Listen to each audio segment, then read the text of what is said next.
Assalamualaikum warahmatullahi wabarakatuh. Waalaikumsalam warahmatullahi wabarakatuh. Bismillahirrahmanirrahim. Alhamdulillahi rabbil alamin. Wassalatu wassalamu ala ashrafil anbiya'i wal mursalin wa ala alihi wa ashabihil mujahidin at-tahirin, amma ba'du.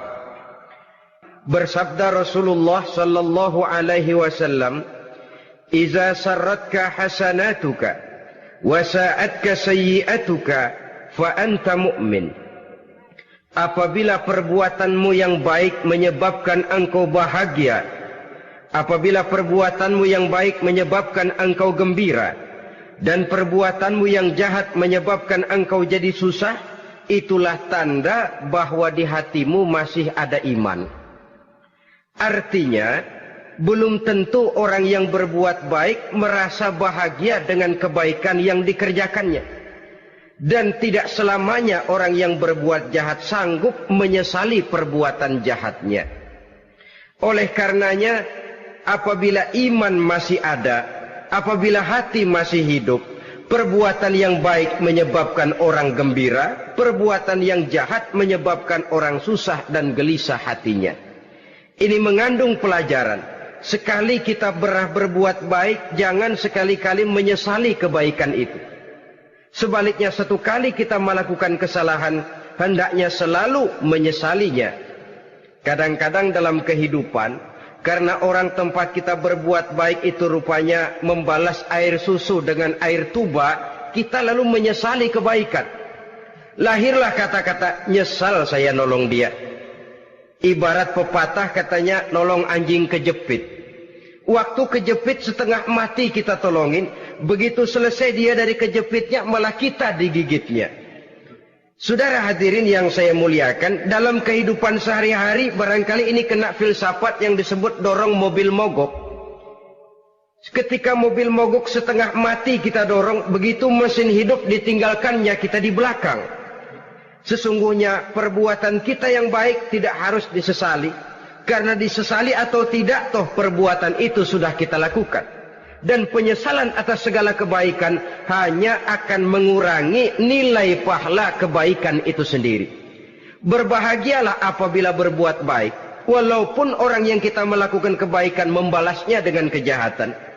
Menyesalah apabila berbuat kesalahan, apabila melakukan dosa, karena itu pertanda nilai iman yang masih hidup dalam jiwa kita. Saudara-saudara kaum muslimin yang berbahagia, jadi sungguh pun pahala dan dosa sesuatu yang abstrak, efeknya jelas dia mendatangkan kebahagiaan atau membawa kepada kegelisahan batin di dalam kehidupan manusia. Orang di zaman materialis kurang terangsang berbuat pahala dan terdorong melakukan dosa. Kenapa? Karena pahala tidak kelihatan, dosa tidak nampak. Kalau pahala kelihatan, barangkali nggak kuat kita mikul pahala.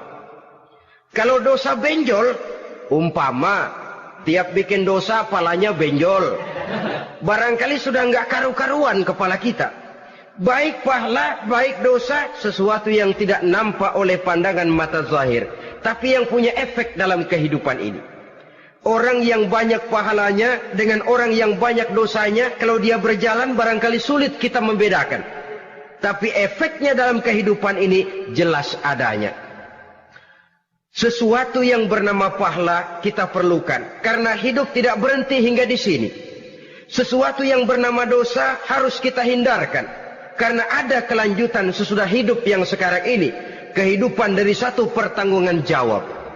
Itu sebabnya Imam Ghazali dalam bahasa yang indah sekali berpesan, "Jaddidis safinah fa innal bahra amiq wa khuziz zad fa innas safara ba'id."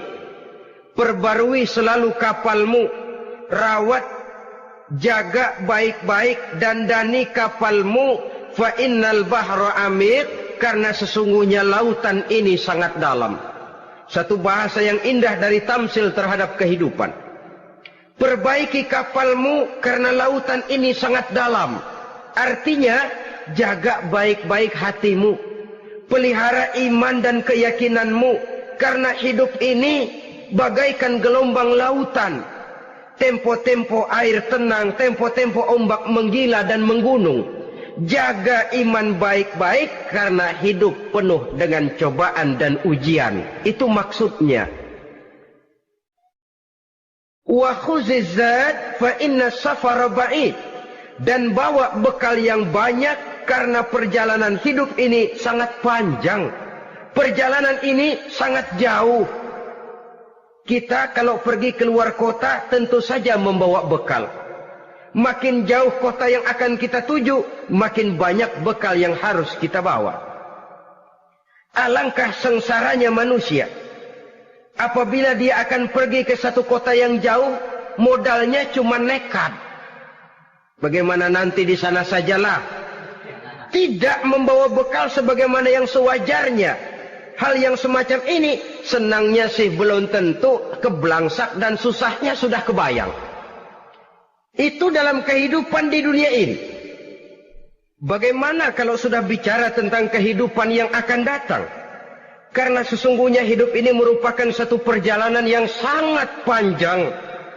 Sejak kita tinggal di alam arwah, pada saat jasad belum lagi diciptakan Allah, ruh sudah diciptakannya lebih dahulu. Sampai kemudian kita pindah ke alam rahim, alam kandungan ibu. Untuk kemudian berpindah kepada kehidupan dunia. Dari dunia ini kita pindah ke alam barzakh. Di sana tinggal kita 100 tahun mungkin, 100.000 tahun mungkin, 1 juta tahun mungkin, menunggu saat datangnya kiamat. Lalu dari alam barzakh pindah kita ke alam akhirat. Satu perjalanan yang sangat panjang. Alangkah malangnya, alangkah sengsaranya, jika tahu kita begitu panjangnya perjalanan hidup ini, tidak ada bekal yang kita bawa. Artinya kesengsaraan, kesulitan yang bertali-tali sudah jelas akan menimpa kita. Kalau pergi kita keluar kota membawa bekal uang, membawa bekal makanan, apa bekal yang mesti kita bawa?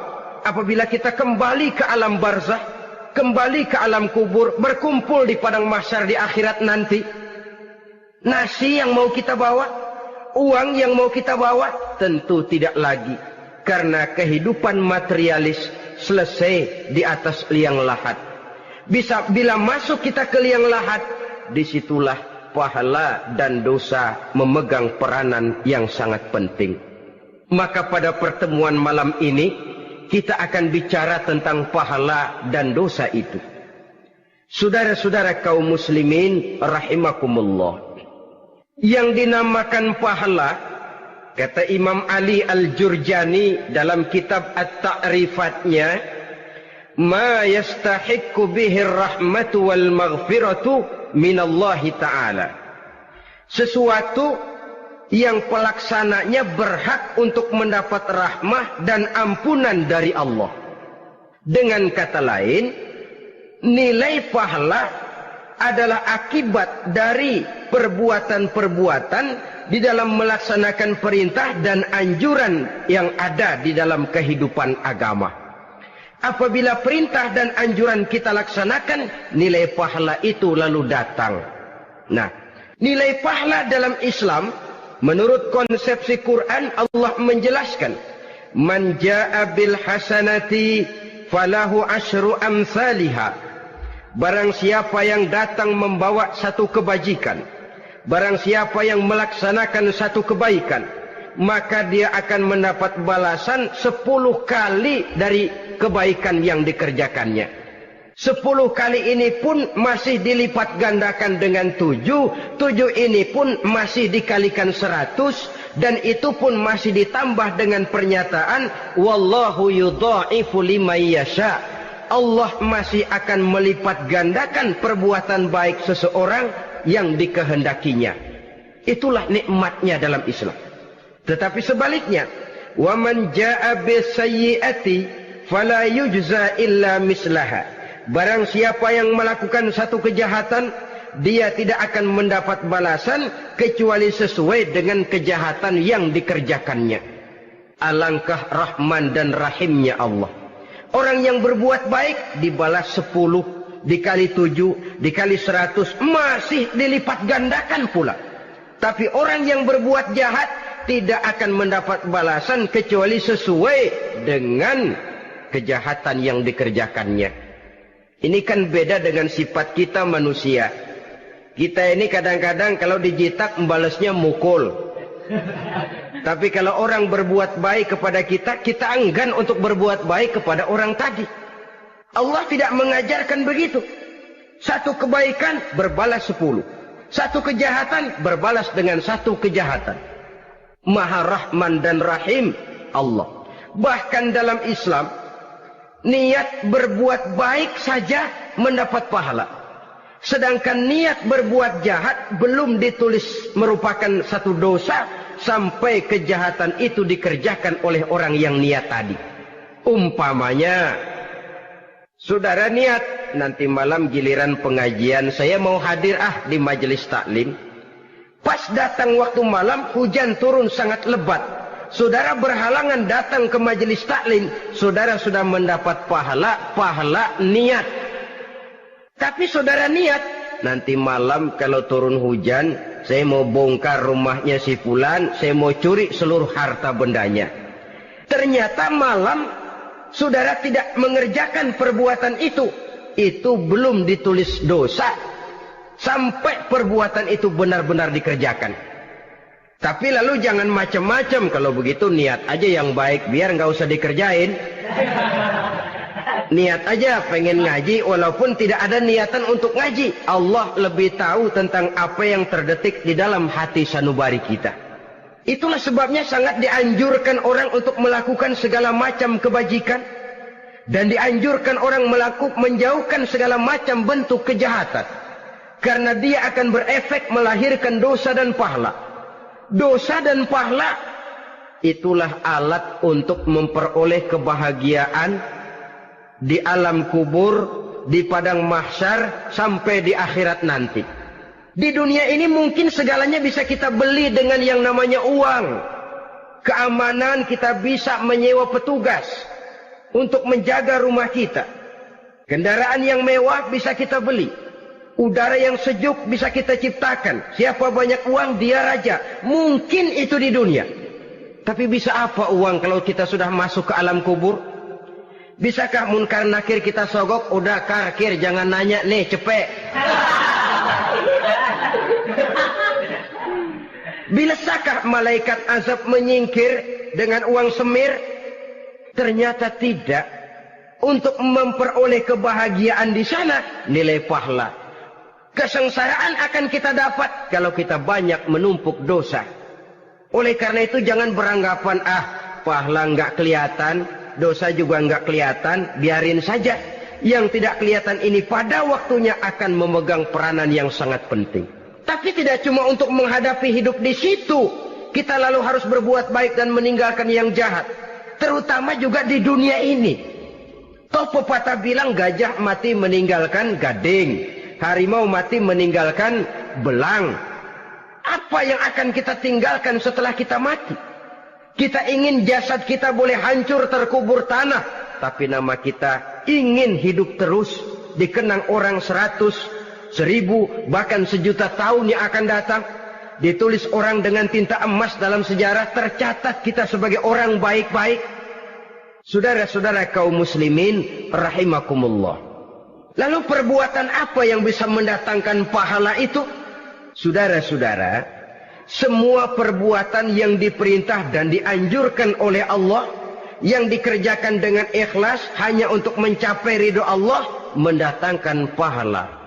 Kadang-kadang menurut pendapat kita remeh, tapi nilainya di sisi Allah besar. Itu pahala. Menghitung pahala itu hak prerogatif Allah.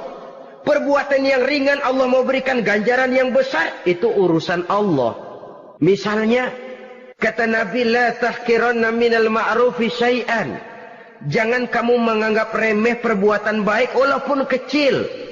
Jangan merasa sulit melakukan perbuatan yang mengandung pahala. Bertemu dengan teman, muka kita cerah, berpahala. menyingkirkan duri di jalanan berpahala, menolong orang yang sesat, memberitahu orang yang bertanya berpahala. Tidak sulit kalau kita mau. Yang diperintah dan dianjurkan oleh agama itu perbuatan yang mengandung nilai-nilai pahala. Masalahnya cuma tinggal mau atau tidak dan dikerjakan dengan ikhlas. Bertemu teman mukanya cerah, pahala. Menyingkirkan duri di jalanan, pahala. Sedekah, pahala. Tidak berupa perbuatan, bisa berupa ucapan. Misalnya bersolawat, pahala. Bertasbih dan bertahmid, pahala. Kata Nabi, kalimatani khafifatani 'alal lisan, saqilatani fil mizan. Ada dua kalimat yang enteng di lidah tapi berat di timbangan akhirat nanti. Apa itu? Subhanallah walhamdulillah. Itu kan amalan yang ringan, perbuatan yang mudah saja, tapi nilainya demikian besar dalam pandangan Allah. Jadi pendeknya, perbuatan yang bernilai pahala adalah perintah dan anjuran agama yang dilaksanakan dengan ikhlas semata-mata untuk mencapai ridho Allah, itu mengandung pahala. Niat dasarnya itu harus karena Allah. Landasannya harus karena ikhlas.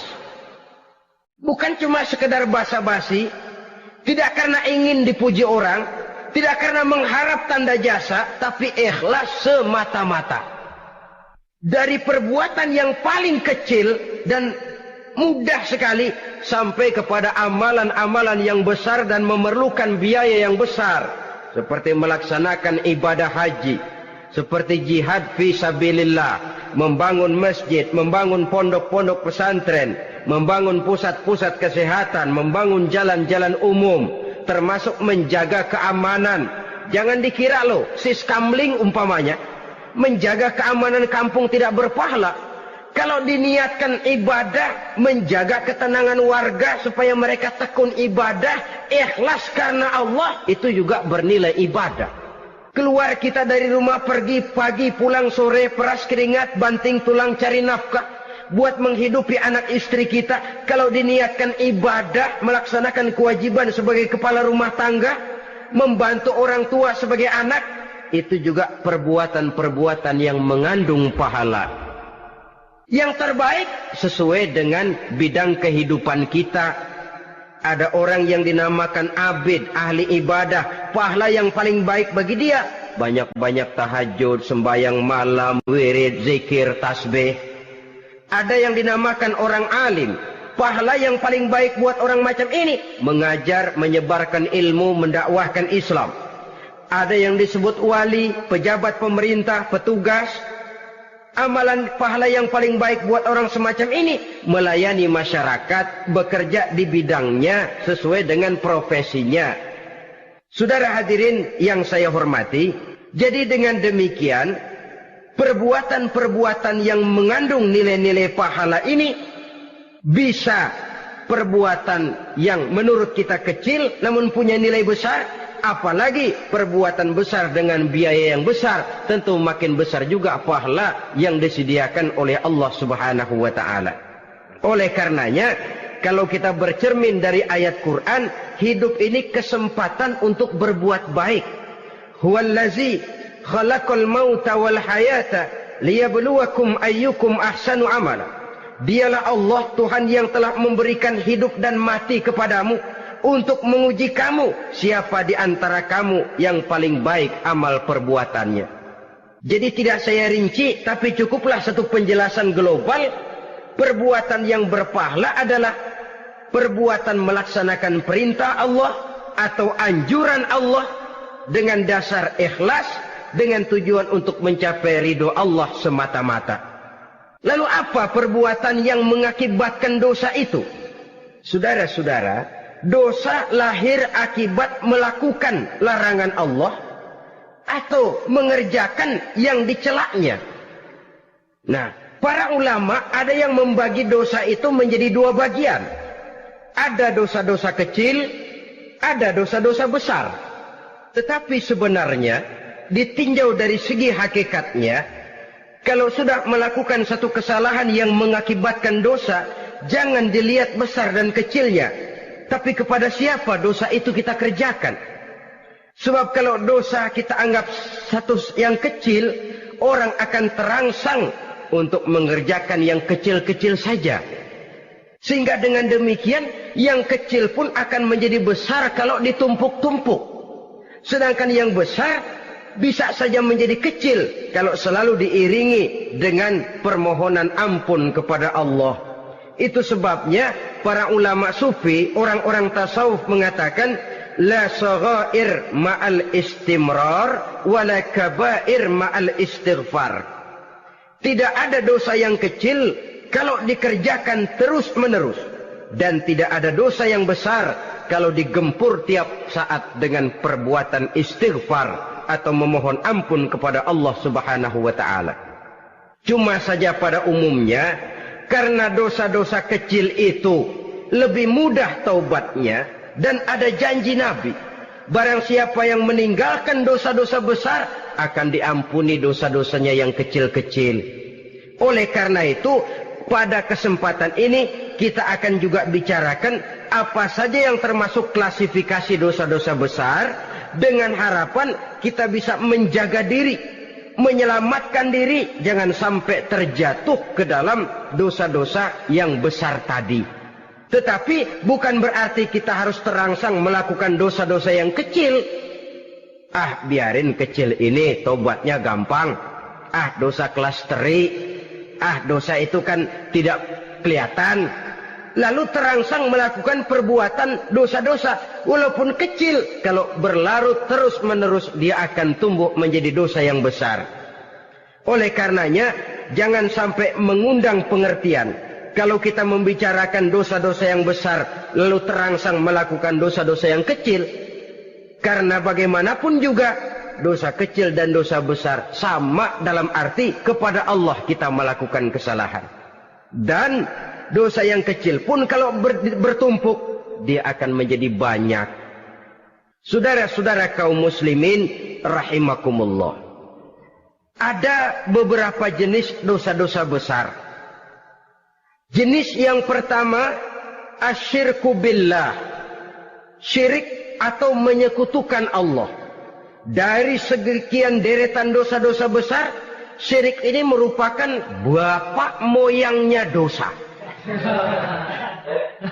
Dedengkotnya dosa itu syirik, menyekutukan Allah. Bahkan dosa yang lain Allah masih mau mengampuni, tapi kalau sudah syirik, menyekutukan Allah, itu sudah satu dosa yang tidak berampun sama sekali.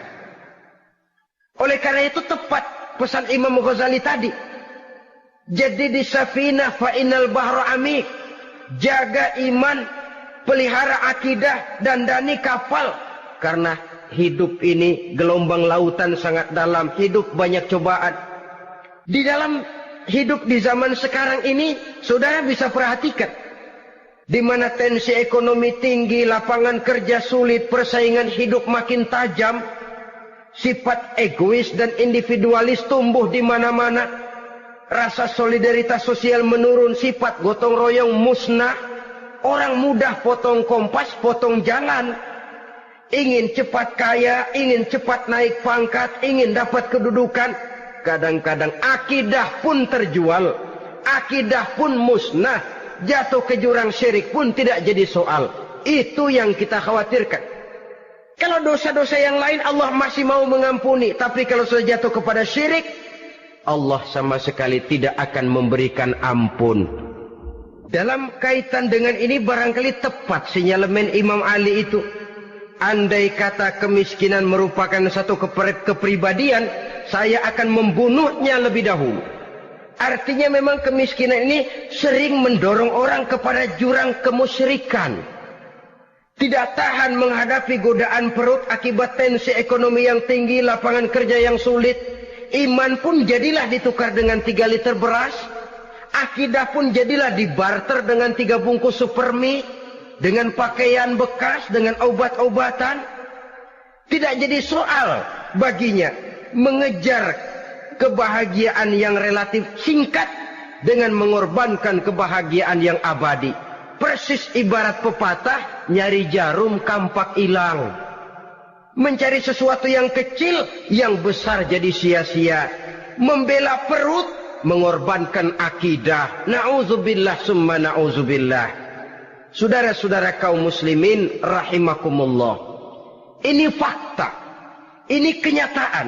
Dan hal semacam ini tidak bisa diatasi cuma dengan ceramah, simposium, diskusi, seminar.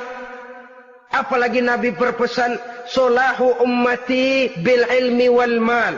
Umatku hanya bisa menjadi baik akidahnya dengan ilmu dan harta. Itu bahasa Nabi. Kalau bahasa kita sekarang, dengan ekonomi dan pendidikan.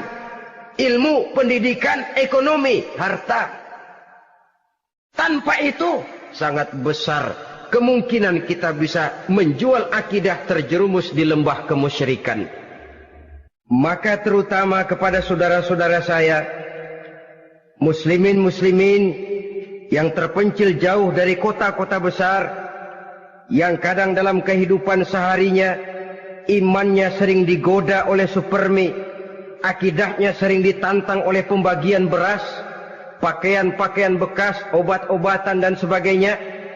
Jaga dan bentengi akidah kita. Lebih baik nyawa berpisah dari badan, asal iman jangan berpisah dari hati. Kepada adik-adik saya para remaja, para pemuda di kota-kota besar, yang iman dan akidahnya sering ditantang dengan minuman-minuman keras, fasilitas-fasilitas yang menghanyutkan, yang secara terarah dan praktis sedikit demi sedikit menggiring kita untuk keluar dari nilai-nilai akidah. Hati-hati, jaga baik-baik, sebab intan paling mahal, mutiara paling berharga, tidak lain nilai iman ini. Tergelincir kita daripadanya, jatuh ke lembah kemusyrikan, jatuh ke satu dosa yang teramat besar, yang Allah tidak akan pernah memberikan ampun lagi. Ini dosa besar yang pertama. Yang kedua, qatlun nafsi illa bil haq. Membunuh orang tanpa alasan yang benar. Di zaman kesulitan ekonomi kadang-kadang orang mudah nekat. Tengok saja. Kadang-kadang karena pasal uang 100-200 perak saja nyawa bisa melayang. Kadang-kadang karena urusan yang remeh, salah omong, salah ambil, salah ucap, salah pegang, nyawa bisa jadi melayang. Alangkah murahnya nyawa, seakan-akan kita yang punya. Padahal nyawa itu hak milik Allah. Tidak pantas kita merampasnya, tidak pantas kita menghilangkannya dari jasad seseorang. Oleh karenanya, membunuh orang merupakan satu dosa yang sangat besar. Jangankan kepada orang yang seakidah, orang yang lain akidah saja pun, kalau dia hidup berdamai, rukun, berdampingan, kita harus melindungi. Apatah lagi teman seakidah sendiri. Saudara-saudara kaum muslimin rahimakumullah.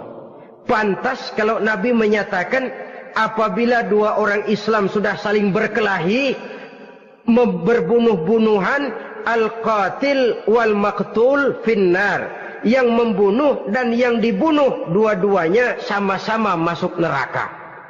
Sahabat heran, ya Rasul, kalau yang membunuh masuk neraka sih wajar, tapi yang terbunuh kok neraka juga, kenapa?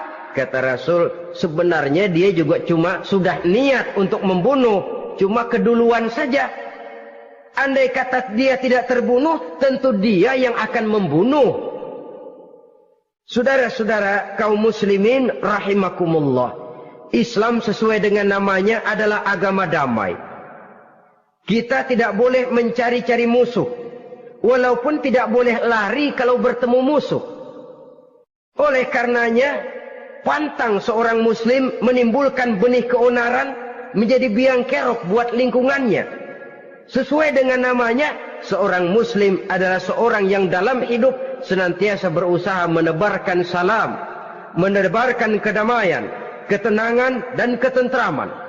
Dengan prinsip, musuh jangan dicari, bertemu pun jangan lari. Yang ketiga, termasuk dalam kelompok dosa besar ini, syurbul khamr, meminum minuman keras. Termasuk di dalam kata khamr ini ganja, morfin, narkotik. Sebab apa?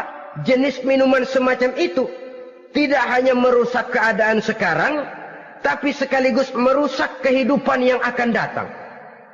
Kalau itu jatuh di tangan generasi muda, artinya kan merusak kehidupan masa depan daripada suatu bangsa. Karena apa? Remaja dan pemuda merupakan bentuk miniatur daripada kehidupan bangsa. Akan bagaimana warna umat Islam di Indonesia. Bahkan akan bagaimana warna Indonesia 30, 40, 50 tahun yang akan datang. Remaja sekarang jawabannya. Kalau remaja kita sekarang ini kerjanya cuma bisa nyekek botol, insya Allah bangsa Indonesia 30-40 tahun yang akan datang akan tumbuh menjadi bangsa teler. Tidak banyak yang bisa kita harapkan. Remaja adalah gambaran masa depan dari satu bangsa, dari satu umat. Dan remaja itu di dalam dirinya secara fitrah terkumpul semua bakat, terdapat semua kemungkinan. Kita ini lahir membawa sifat pemimpin, tapi juga membawa sifat pengacau. Kita ini ada bakat jadi orang jujur, ada bakat jadi pengkhianat. Kita ini ada bakat menjadi orang baik-baik, kita juga punya bakat jadi biang kerok. Kita kemungkinan bisa jadi pemimpin bangsa, tapi juga bisa menjadi pemimpin bangsat. Nanti lingkungan dan pendidikan akan menumbuhkan, membentuk mana yang tumbuh lebih subur. Kalau lingkungan dan pendidikannya lebih banyak bercerita tentang kejujuran, maka nilai kejujuran yang akan tumbuh lebih banyak dalam jiwanya. Dan insya Allah diharapkan dia akan menjadi manusia yang jujur di kelak kemudian hari nanti. Dan masalah minuman keras ini sebenarnya berkait. Kita tidak bisa cuma menyalahkan remaja saja, menyalahkan pemuda saja. Karena bagaimanapun masalahnya kompleks. Menghancurkan sesuatu tanpa melihat kausalnya, tanpa melihat sebab akibatnya kan sama juga bohong. Kemungkinan karena broken home, kemungkinan karena pergaulan, kemungkinan karena kurang perhatian orang tua, kemungkinan karena akibat bacaan, tontonan, atau fasilitas berupa dibukanya pabrik-pabrik minuman keras, dijualnya minuman-minuman keras, di warung-warung yang remang-remang, yang memberikan kenikmatan, kebahagiaan dan kebanggaan tersendiri, sehingga akhirnya orang terangsang untuk datang dan minum di sana. Pada dasarnya memang sepele, cuman minum nggak ngerugiin orang lain kan? Iya, pada waktu minum. Tapi dikala sudah mabuk, out of control, apapun bisa kita lakukan. Yang kita ucapkan kita tidak sadari lagi, yang kita kerjakan tidak kita sadari lagi. Dikala itu segala macam kejahatan bukan sesuatu yang tidak mungkin untuk kita laksanakan. Nggak ngerugiin orang lain, memang pada saat mau minum. Tapi begitu minum, mabuk, kita bisa merugikan orang lain. Setidaknya merugikan diri sendiri. Pertumbuhan IQ menjadi lemah. Semangat kehidupan hilang, gairah kerja menurun, kalau tidak ada sama sekali. Lalu apa yang bisa kita lakukan di dalam kehidupan? Dan akan lebih celaka kalau ini menimpa kehidupan generasi muda kita. Kadang-kadang yang ironi ya, kalau yang orang tuanya mampu barangkali masih tertolong, tapi yang orang tuanya kondisi ekonomi lemah masih kepengen teler juga. Orang tuanya nggak mampu masih pengen mabuk. Dari ganja, morfin nggak dapat, akhirnya kaleng cat diisepin. Yang penting kan bisa teler, mendatangkan satu kebahagiaan tersendiri. Itu sebabnya memang satu kejahatan menurut teori polisi ya hanya bisa terjadi karena faktor N dan K, niat dan kesempatan. Niat ada, kesempatan ada, jadi orang jahat. Kurang salah satunya, biasanya kejahatan terbendung. Niat ada, kesempatan tidak ada, sulit berbuat jahat. Kesempatan ada, niat tidak ada, tidak mungkin orang jahat. Tapi yang paling dominan sebenarnya niat. Kalau niat sudah kuat, kesempatan bisa dicari. Kesempatan bisa diciptakan. Biar hansip nongkrong, ditungguin lengahnya. Iya biarin. Jam 11 sampai jam 2. Matanya melotot. Jam 3 dia mulai ngulet, ngempet. Nah, di saat itu saya masuk ke rumahnya. Kalau niat kuat, kesempatan bisa diciptakan. Dan kalau sudah niat, ini masalah hati. Kalau sudah masalah hati, menyangkut soal moral. Moral artinya sudah masuk kepada kehidupan agama. Saudara-saudara kaum muslimin rahimakumullah.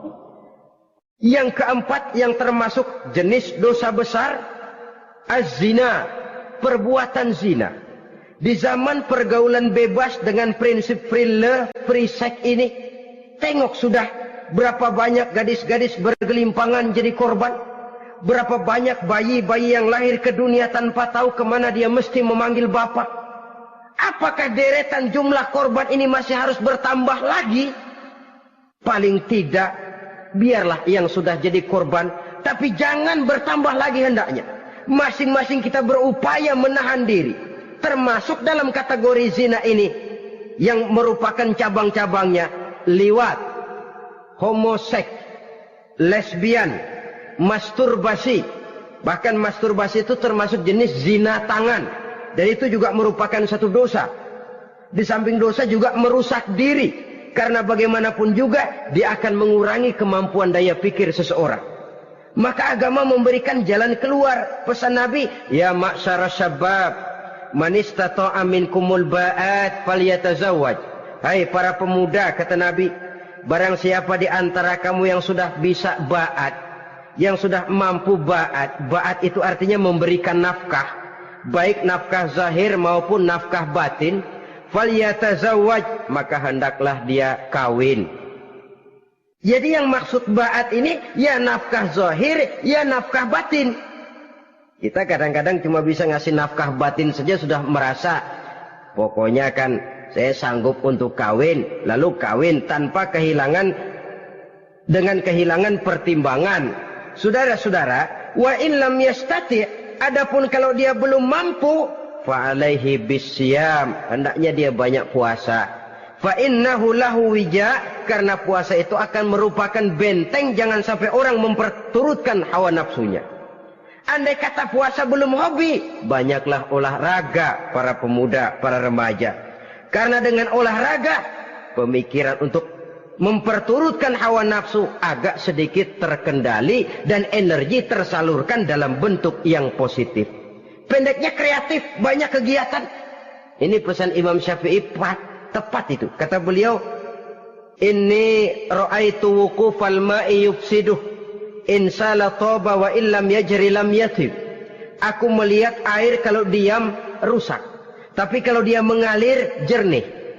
Air kalau ngendap, nggak ngalir, nyamuk nyarang di situ, bisa jadi sumber penyakit. Manusia hidup begitu. Kalau nggak punya kegiatan, nggak kreatif, kerjanya cuma delohom, ayam-ayam, akhirnya jadi ngerusak. Ngomongin orang, Jano ngapa? Ano. Kebangetan nggak ngapa-ngapain, orang aja dipontenin. Orang diomongin, lahirlah namimah, lahirlah ghibah. Saudara-saudara, air itu kalau ngendap ada aja yang nyarang. Tapi kalau dia ngalir, orang ada kesibukan, insya Allah dia tidak akan jatuh kepada sesuatu yang bisa mengundang dosa. Isilah waktu dengan hal-hal yang bermanfaat. Karena hidup ini singkat dan tidak berjalan mundur ke belakang. Mundur hancur, berhenti diinjak orang. Sekali melangkah, jangan surut mundur ke belakang. Homoseks, terlepas dari penyakit kejiwaan. Sekarang ini kan sudah ada persatuan kaum gay katanya. Meminta perlakuan yang sama dan agar dibolehkan kawin sesama mereka. Secara manusiawi boleh, secara manusiawi kita hargai mereka. Tapi dari kacamata agama ini jelas merupakan penyimpangan. Dan penyimpangan merupakan suatu dosa. Terlepas dari pertimbangan manusiawi. Jangan karena terlalu memperturutkan suara manusiawi lalu kita mengesampingkan agama. Termasuk lesbian, wadon karo wadon. Nah, kalau homo itu kan lanang karo lanang katanya. Saudara-saudara kaum muslimin rahimakumullah. Ini bukan penyakit baru. Liwat, homoseks sudah dikenal dari zamannya Nabi Lut. Laki dengan laki. Lesbian dari zaman istrinya Nabi Lut. Terlepas dari penyakit kejiwaan, dari segi agama, ini merupakan penyimpangan dan merupakan dosa yang besar. Yang kelima, yang termasuk jajaran dosa kelas kakap, qazful mu'minina wal mu'minat, menuduh orang mukmin yang baik-baik, laki atau perempuan, melakukan perbuatan zina sehingga hancur namanya di masyarakat. Ini merupakan satu perbuatan dosa yang sangat besar dan sangat dimurkai oleh Allah. Saudara-saudara kaum muslimin rahimakumullah. Oleh sebab itu tentang masalah ini, kalau memang tidak ada saksi, jangan sembarang kita enteng lidah menuduh orang lain berbuat zina, menuduh orang lain berbuat serong. Dosanya kelewat besar di dalam kehidupan. Karena apa? Mencari harga diri itu berat. Memelihara kehormatan diri jauh lebih berat. Satu kali orang dihancurkan namanya di masyarakat, dia akan terisolir jadinya. Oleh karenanya, berlindung kita kepada Allah. Jangan sampailah dihinggapi oleh sifat ini. Karena sentimen kita kepada seseorang, karena hasad kita kepada seseorang, tidak senang melihat orang lain lebih maju, lalu lidah ini seenaknya saja mengucapkan kata. Padahal sanksi dan resikonya sangat besar. Yang kita tuduh barangkali mendapat pahala dari Allah. Kita sendiri yang menuduh tanpa saksi, tanpa alasan yang benar, mendapat dosa yang sangat besar. Saudara-saudara, memang kadang-kadang aneh dalam hidup ini. Seorang pelacur biasanya bisa menjaga mulutnya di masyarakat. Kata-katanya baik, sopan. Kenapa? Karena mulut yang satu sudah tidak terjaga.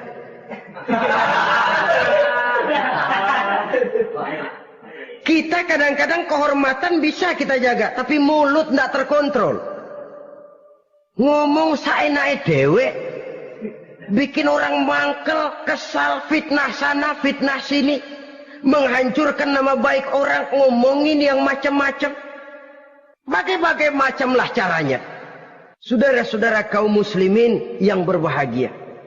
Jadi dengan demikian, menuduh orang lain berbuat zina, sedangkan orang itu tidak pernah melakukannya, ini termasuk satu dosa yang sangat besar di dalam kehidupan ini.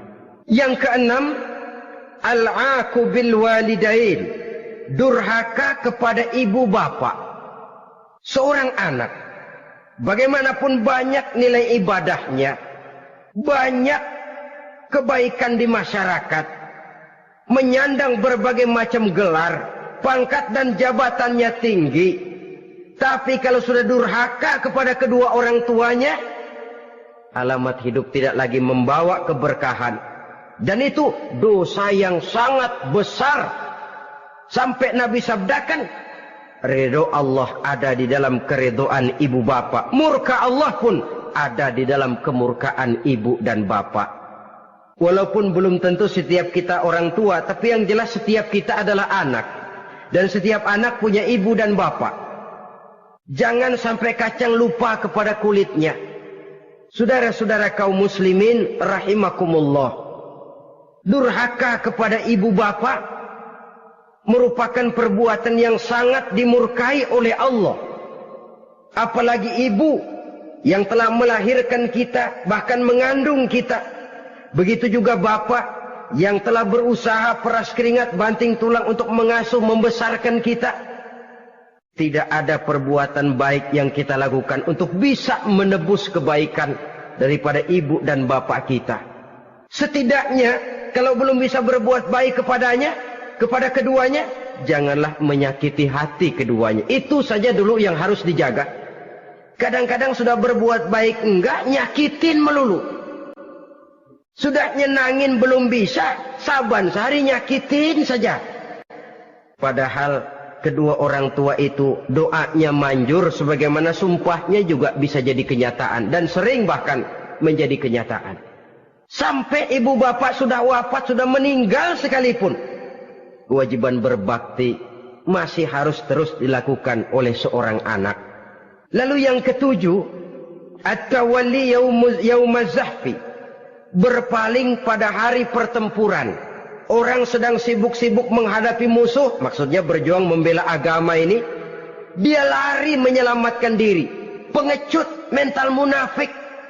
Ayo, kalau demi agama, mari kita maju ke depan. Allahu Akbar. Yang besar Allah, yang lain kecil semua. Maju. Orang lain maju serentak, dia mundur jauh ke belakang. Mental munafik, mental calo istilah sekarang ini. Oh, itu calo, mental calo. Tuhan gedek banget itu. Coba ya, calo itu paling sibuk nyuruh penumpang naik. Tapi sementara penumpang naik sampai ke tempat tujuan masing-masing, calonya nggak kemana-mana, diem aja di situ. Cuma orang aja disuruh naik. Saudara-saudara, kerja bakti. Orang turun ke comberan, dia naik ke tempat tidur. Mundur di hari pertempuran, menyebabkan orang lain gugur, dia sendiri menyelamatkan diri. Mental pengecut, mental munafik, itu merupakan dosa yang sangat besar. Saudara-saudara kaum muslimin rahimakumullah. Itu sebabnya agama itu memerlukan keberanian. Memang, tapi bukan keberanian yang tanpa perhitungan. Sebab berani tanpa berhitung namanya berani babi. Kita berani kalau benar, kita harus takut kalau salah. Jangan dibalik. Salah berani, nekat namanya. Benar takut, pengecut namanya. Orang yang pengecut adalah orang yang takut membela kebenaran. Orang yang nekat sesungguhnya udah salah nggak malu lagi. Udah salah nekat lagi. Merasa rugi berbuat kebaikan, puas kalau berbuat kejahatan. Padahal Nabi pesan, siapa yang berbuat dosa sambil tertawa, nanti dia akan masuk neraka sambil menangis. Karena itu dipesan pula di dunia ini, sering-seringlah mencuci mukamu dengan air mata taubat. Cuci lidahmu dengan zikir kepada Allah.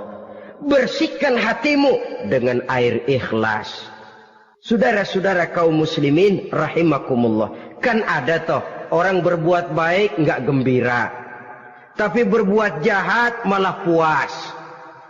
Atau sama saja orang lain berbuat baik, hatinya kesel. Orang lain berbuat jahat, dia malah mendukung. Atau orang lain tergelincir berbuat jahat, dia malah girang. Ini kan tidak objektif. Karena yang berbuat baik, orang yang dia keselin, dia nggak seneng. Tetapi karena yang berbuat jahat, orang yang dia senengin, dibenerin juga. Itu nggak objektif namanya. Mundur di hari pertempuran pada saat saudara-saudara kita sedang menghadapi musuh, sikap pengecut yang sangat dibenci Allah. Yang kedelapan, termasuk kelompok dosa besar, aklu malil yatim, makan harta anak yatim. Kadang-kadang ada orang mengeksploitir loh nasib anak-anak yatim. Karena biasanya para dermawan peka kalau mendengar nasib yatim, memberikan santunan. Si yatim belum makan, yang ngurusin udah pada kenyang. Mengeksploitir, memakan harta anak yatim termasuk dosa yang sangat besar. Sehingga Nabi pesan, ana wa kafilul yatim kahataini yaumal qiyamah. Aku dan orang yang menyantuni anak yatim seperti dua jari ini di hari kiamat. Rumah yang paling dimuliakan Allah adalah rumah yang di dalamnya ada anak yatim yang hidupnya dihormati, hidupnya disantuni, keperluannya dicukupi. Maaf saja, tahap kita menyantuni anak yatim ini baru tahap setahun sekali. Kalau Muharram kita agungkanlah, kita besarkan. Lebaran yatim katanya. Kita kumpulkan dana, kita usap kepala yatim, kita kumpulkan beras. Kita bagikan hari itu. Perkara bulan depan kelaparan, kita tutup kuping. Perkara bulan berikutnya dia kelaparan, kita masa bodoh.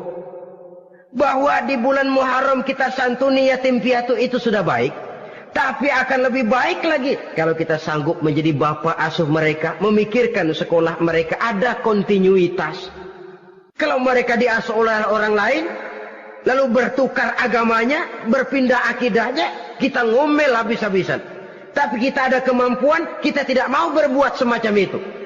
Ya sama juga bohong namanya. Saudara-saudara kaum muslimin rahimakumullah.